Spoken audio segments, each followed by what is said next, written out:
Continuous ಆಗಿ 2 ದಿನ ರಜೆ ಹಾಕಿದ ಕಾರಣ 3ನೇ ದಿನ ಸಹ ರಜೆ ಹಾಕೋಣ ಅಂದ್ಕೊಂಡೆ. ಆದರೆ ಹಾಕಿದಿದ್ರೆ ಸೀದಾ ನಮ್ಮ ಅಪ್ಪಂಗೆ ಕಾಲ್ ಮಾಡ್ತಾಯಿದ್ರು ಅನ್ನೋ ಕಾರಣಕ್ಕೆ ಲೇಟ್ ಆಗಿದ್ದು ಟಿಫನ್ ಸಹ ಮಾಡಲಿಲ್ಲ, ಕಾಲೇಜಿಗೆ ಹೊರಟೆ. ಯೂಶ್ವಲಿ ನನಗೆ ಫಸ್ಟ್ ಕ್ಲಾಸ್ ಇರೋದಿಲ್ಲ, ಸೊ ನಾನು 10 ಗಂಟೆಗೇ ಕಾಲೇಜಿಗೆ ಹೋಗೋದು.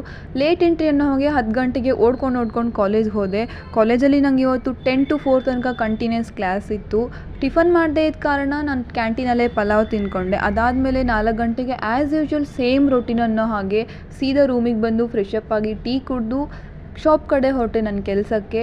ಆದರೆ ನಂಗೆ ನಾಳೆ ಎಕ್ಸಾಮ್ ಇರೋ ಕಾರಣ ನಾನು ಬುಕ್ ತೊಗೊಂಡು ಹೊರಟೆ. ಯೂಶ್ವಲಿ ನಾನು ಕೆಲಸ ಮಾಡೋ ಜಾಗದಲ್ಲಿ ಓದಲ್ಲ, ಆದರೂ ಎಕ್ಸಾಮ್ ಇದೆಯಲ್ಲ ಟ್ರೈ ಮಾಡೋಣ ಅಂತ ಹೋದೆ. ಕೆಲಸದ ಮಧ್ಯೆ ಬಿಡು ಸಿಕ್ಕಾಗಲ್ಲ, ಸ್ವಲ್ಪನೇ ಓದ್ಕೊಂಡು 9:30ಗೆ ನನ್ನ ಕೆಲಸನ ಮುಗಿಸಿದೆ. ಕೆಲಸ ಮುಗಿಸಿ ನಾನು ಯೂಶ್ವಲಿ ವಾಪಸ್ ರೂಮಿಗೆ ಬರುವಾಗ 9:30 ಆಗಿತ್ತು. ಬಂದು ಅಗೇನ್ ಫ್ರೆಶ್ ಅಪ್ ಆಗಿ ಮತ್ತೆ ಅಡುಗೆ ಮಾಡಿಕೊಂಡು ಊಟ ಮಾಡಿ ಓದೋಣ ಅಂತ ಕೂತೆ. ಓದಿ ಮುಗಿಸೋ ಅಷ್ಟರಲ್ಲಿ ನನ್ನ ಡೇ ಕಂಪ್ಲೀಟ್ ಆಗಿತ್ತು. ಮತ್ತೆ ನಾಳೆ ಸಿಗೋಣ. ಬಾಯ್ ಬಾಯ್.